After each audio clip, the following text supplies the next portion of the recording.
This is Catherine's story.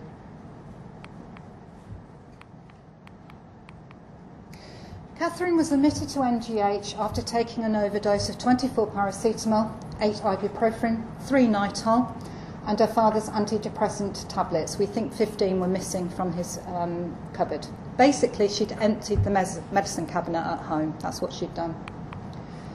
I was present when Catherine arrived on the ward. She did come via an ambulance through A&E.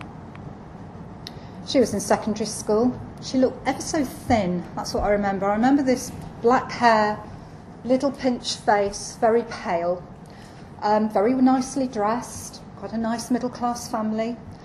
Otherwise, she looked really well looked after, but she looked like she had the weight of the world on her shoulders. She really did.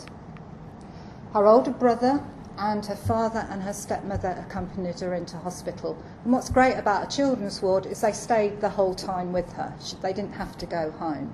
They could stay with her. Obviously, her father and stepmother were very distressed, and they were really struggling to come to terms with Catherine's actions. Think about being a parent. It's a parent's worst nightmare, a child taking an overdose or cutting their skin and marking themselves. I've spoken to mums who've said things like, she's covered in little self-harm marks. What about when she wants to get married?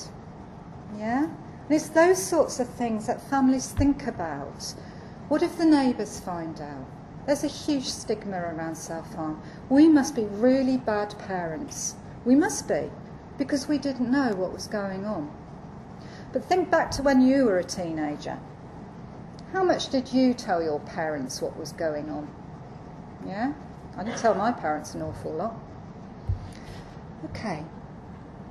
The thing I noticed, though, was her brother seemed ever so detached from what was going on. He was a little bit older than her. He didn't seem at all fazed. He sat there on his DS, and he may as well have been on the bus. You know, nothing seemed to be making him emotional about it, which seemed very strange at the time.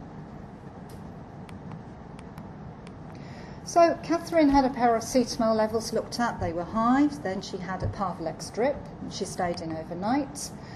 Because I was a bit concerned about how thin she looked, we weighed her, we did her BMI, and actually she ate very well. Turns out she was very sporty and she was fine. But we checked it out anyway, because we need to be careful. Were we dealing with a joint diagnosis of emerging mental health issue and maybe an eating disorder? We weren't, thank goodness. When she was medically fit for discharge, that doesn't mean we're going to discharge, that means medically she could go home. That's when CAMHS come in, and the CAMHS workers work a rota. CAMHS came in, they assessed her, they said she wasn't mentally ill, she wasn't. This was a behavioural self-harm event, but they would follow her up in the community, so she'd get an appointment at CAMHS, and then she would go into one of their groups. They do sort of self-harm workshops where they work with the young person on other things you can do other than self-harm. So I went to tell the family the good news, you can go home. And Catherine said, I'm not going home. And I'm sitting there thinking, I'm not going home because my brother hits me. Now I'm a safeguarding nurse. I need to find out, what is that about? Does he hit her often? Why is he hitting her? What's going on? So she hadn't shared it with her CAMHS worker. Did that mean the CAMHS worker hadn't done a good job? Absolutely no. When I worked in CAMHS, I had a very learned colleague called Sandra, and she would say sometimes that one of us loosens the lid on the jar and one of us manages to take the lid off. And that's why I'm proud that we work in partnership, CAMHS and Safeguarding. We do a good job together. So, it took nearly 3 hours to get this young lady to tell me what was going on. I tried everything, you name it. I seem to remember sitting on the floor next to her bed because she wouldn't even look at me, and it was probably the only way I could get eye contact with her. She eventually started to talk. Family were talking to me as well. Catherine had lived with her birth mother until quite recently.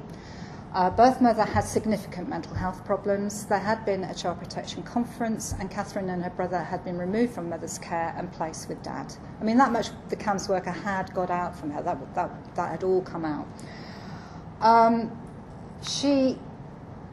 Catherine's stepmum, who was a fabulous lady, very caring, had always been a bit worried that she hadn't been able to get Catherine to talk. whereas her brother, she could get to talk. She hadn't been able to connect with her, and that had always worried her a bit. Now, Catherine then started to share why she wouldn't go home. I was wondering if Toby was abusing her, and it actually turned out that Toby had hit her on one occasion. If I look at my kids, I think I can say they do that probably on a daily basis. So, you know, the one occasion wasn't the end of the world, and I don't class that as abuse. However, she said he had behavioural problems, and definitely the parents were saying that was the case. Now, I'd been watching Toby over those 3 hours. I was finding it difficult actually to concentrate on Catherine, because I was finding Toby so interesting. And this goes back to the fact that I've worked with developmental disorders when I worked at CAMHS. He wasn't engaged with anything. He was very interested in how the ward worked. He wanted to know why some nurses wore blue dresses and some wore pink. He wanted to know what time the set meals were. Do you know where I'm heading? Yeah? I was beginning to think perhaps he was on the autistic spectrum. There was something about him that was very interesting indeed. So I shared that with stepmum and dad, and they agreed for me to make a referral to CAMHS and the paediatrician to see if he was on the autistic spectrum. And indeed he was. I found out later that he had been diagnosed with high-functioning autism. Okay. And actually, once Catherine knew Toby was going to get help, she was happy to go home. Okay, so thank goodness, because we needed the bed. Okay. To my knowledge, Catherine hasn't self-harmed again. Obviously, she hasn't been through my hospital again, so to my knowledge, she's okay. So that's Catherine's story.